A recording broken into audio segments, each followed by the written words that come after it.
I'm Anil Kumar. Welcome to my series on vectors. Here is an excellent question on vectors which could be asked in many test papers, including IIT JEE.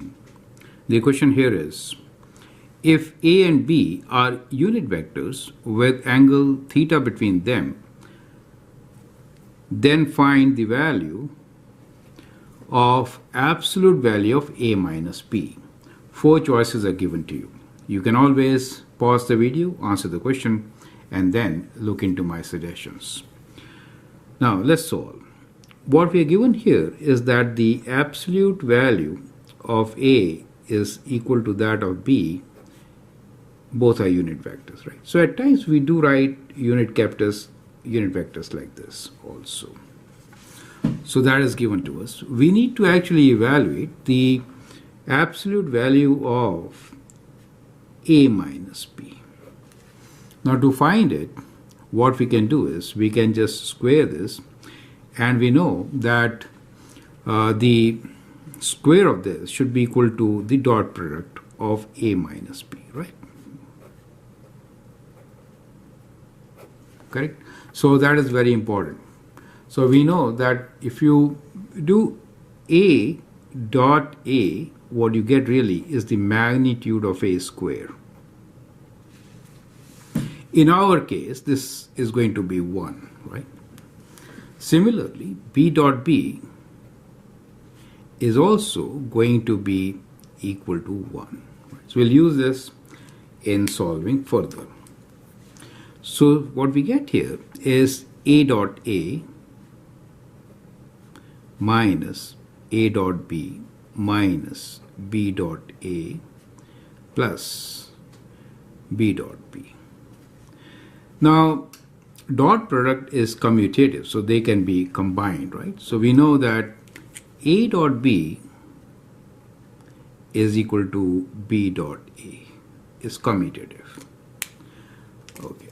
The magnitude of this is 1, so let's write down 1 here. And here we get minus 2 times A dot B, then we again get plus 1. So what we get here is 2 minus 2 times. And what is A dot B? Now A dot B is magnitude of A times magnitude of B times cosine of theta between them, correct? Now these two are 1, so what we get here is 2 minus 2 cos theta. We can take 2 common, so we get 1 minus cos theta. Now does that remind you how cos theta is related with half angle? Well, let's look into the half angle formula now. So we know cos 2 theta is equal to, you could write it as 2 cos square theta minus 1, or you could also write this as 1 minus 2 sine square theta, correct?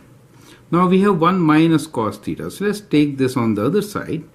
Then what do we get? And I'm trying to take 2 sine square theta to the left, so we get 2 sine square theta equals to 1 minus cos 2 theta, correct? Now, so that reminds you, 1 minus cos theta could be written as 2 sine square theta by 2. So using this substitution, we can write this as 2 times 2 sine square theta by 2, right? Since this is theta, right? So if we do half angle, then we get 2 of sine square theta equals to 1 minus cos theta, correct? So that is a small derivation just for your reference. Most of you know it, correct? Okay, so that helps us. We have square of this as this.